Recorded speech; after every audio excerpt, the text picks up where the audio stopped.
नाल शुरू हुई सी ते इस बार कश्मीरी भी ऐड हुई है। 4 कवि सम्मेलन बड़े, पहला हिंदी तो शुरू करके फिर कल परसों जो है ऑल इंडिया उर्दू मुशायरा होया।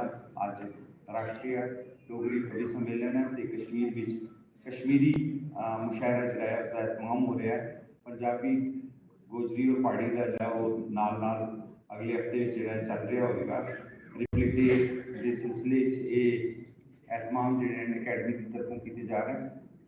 मैं समझदा कि इस तरह की जी मजलिसां ना सिर्फ एक डाइवर्सिटी में असी सैलीब्रेट कर रहे हैं, बल्कि पोइट्री के नाल पोइट्री एक बड़ा, शायरी एक बड़ा जरिया है जिसने हमेशा ही लोगों को आपस में जोड़िया है, दिलों को जोड़िया है और ख्यालात को वसी किया है।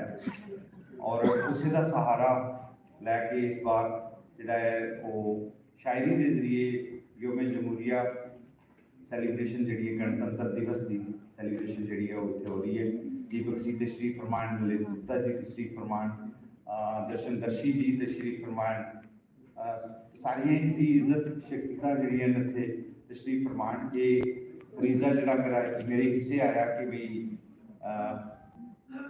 शामदीद आखो, इस्तकबाल करो, तो थोड़ी मिक्सचर है जहाँ थोड़ा बहुत सीखने की जरूरत है और हर दिन सीखने की जरूरत है।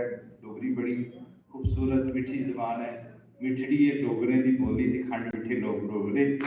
और यकीनन पिछले 30 साल तो असी डोगरिया नाल रह रहे हैं और वाकई खंड मिठे लोग डोगरे और वाकई डोगरी विच एक बड़ी कशिश है, एक बड़ी सुंदरता है जी दिल तक जाती है, अंदर रूह तक जाती है।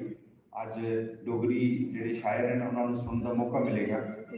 मैं अज तशरीफ फरमा सारे जुबाना के जोड़े शायर हैं, अदीब हैं और खास तौर पर डोगरी के कवि जो तशरीफ है उन्होंने इस्तकबाल करता, जी आया आखना और उम्मीद करता कि मुशायरा जो है बहुत अच्छे तरीके तोड़ चढ़ेगा और योम जमहूरिया की ये सैलीब्रेशन जी है ये और अगे बढ़ेगी और दिलों में जोड़ेगी। बहुत बहुत शुक्रिया। मता धन्यवाद डॉक्टर साहब, तुसे डोगरे का दिल जित्ती लिया, बोलिया मिठड़ी है डोगरी